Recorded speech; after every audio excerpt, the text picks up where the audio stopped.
and gentlemen, I'm going to be talking about selling love, why selling love is a lot better than just selling porn films in secret dark alleys where they make people feel ashamed. I'm going to be talking about sexual discovery, why it's much better when you don't do it alone, when you do it in a much more modern sphere, and about the public-private distinction that doesn't exist. And firstly, a couple of problems and why their justifications don't stand up.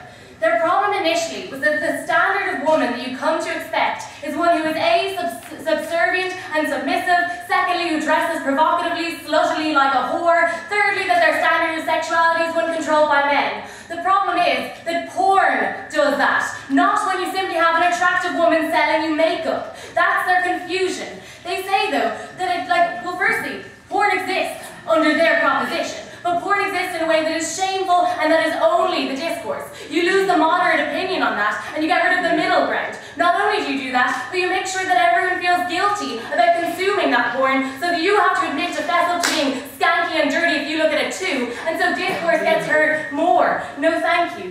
They tell you though it's different because it's public and it's normalized and then everyone comes to expect it. What they forget though, that is misogynists are misogynists. They don't go home to their basement or to their computer, look up horrible images where they objectify women, go back into the business setting and treat them amazingly. The point is you don't get this distinction, you still get them acting like assholes. But the problem is that you lose the discourse. It just simply means that the impressions you get of women are in the ones that you seek out. When those who are furthest towards the most obscene slants, or those that are further out from the norm, they access that, they still engage with it, no one can come back against it, and no one else engages with it publicly. You lose the nicer things that we have on our side of the house, like for example mild arousal being in public, and sexuality being publicly discussed as something we all have within us. We weren't told particularly why that's bad.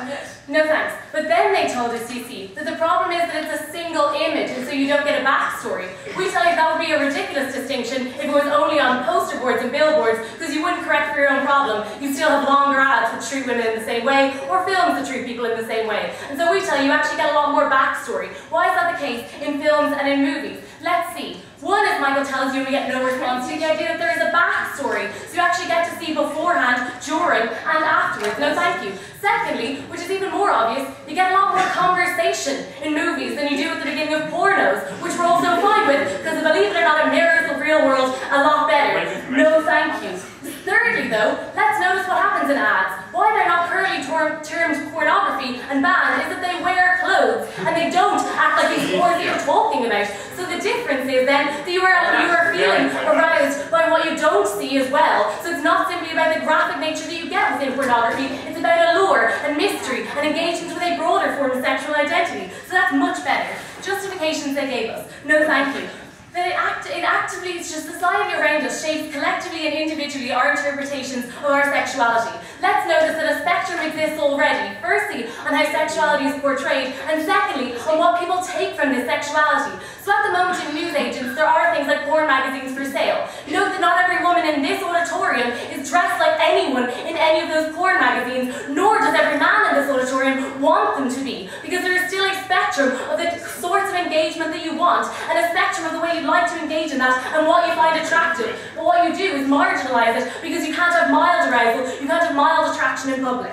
Secondly, they tell you that sexuality is intensely private and uncomfortable for everyone. We say that doesn't have to be the case, but it is the message that you send out under their proposition, that it should be the case, and that you should feel ashamed when you have basic human desires that they tell you predate advertising. They say, why is it that at Koch people got offended by those dancers? Maybe it's that they were more similar to porn than they were to advertising. No thank you. Maybe though, it was the idea that not everyone opt in. That's their confusion though. They tell you that people don't opt into this society and you should, they introduce their proposition because then people get to choose. You don't get to choose because you still don't have control over what other individuals around you consume. That is the same as the status quo, because you still cannot understand what someone else is looking at in their back room, and you cannot understand what sort of pornographic images they're interacting with. You can when you understand how the mainstream sees things, and you can move away from that. No thanks. Okay, selling love. Okay, we tell you that it is much more beneficial to actually sell things in a wider range of things. They tell you, for example, that you lose things like feminist art galleries, but who cares? We'll just put a big XXX over them. We tell you that that doesn't help those feminists, mostly because those sex shops are seen as a tool of the patriarchy and aren't something that these individuals want to go in and engage with for all the reasons they tell you. Then they tell you it doesn't help as many people, so we should get rid of them because it doesn't really matter. We tell you it does help a lot more though, because of the changing narrative that it allows to be promoted under our opposition. We don't just sell hardcore sex on our side of the house. We sell all the shades in between, and it means you can engage with all the things in between. But before you go on, first off. Images, by their very nature, emphasise the physical and objective aspects of the subject, and corporations have every incentive to play into that sexual nature or lose out to their competition. How is that a good set of incentives to rely on? Right, the problem is, right, that they think that it's a race to the bottom to objectify women as much as possible to beat your competitor. No, the point is you want to be as tasteful as possible so as not to piss off half the people that will be buying your product. They tell you men's shoes do it. We say no, that's not the case. You get campaigns against them because everyone in the public knows what you're talking about, and so you engage with it and respond to it and stop it from happening. Secondly, like Nike makes women's shoes too. They don't want to annoy their consumers either. Sexual discovery and why it's much better. Right.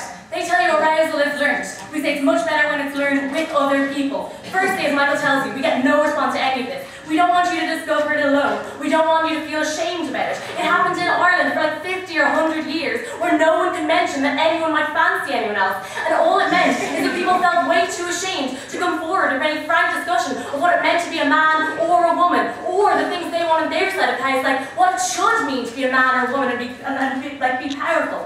Secondly, you don't want it to be discussed only in private and in sketchy areas and not to be normalised because you never engage with it. Thirdly, you don't know what anyone else knows, you don't know what anyone else expects. They tell you that women have to be submissive under the proposition. We tell you, when you expect that men are engaging in misogynist porn and you don't really know with it or engage with it because Michael tells you women are less likely to do so, you still have the same expectations but you are less willing to talk about them.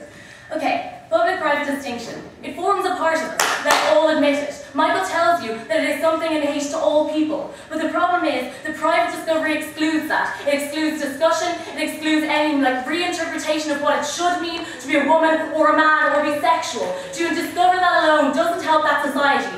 It will exist in darker alleys where people feel ashamed. That doesn't help our discovery of ourselves, the world around us, or what it means to be a sexual being, so we oppose.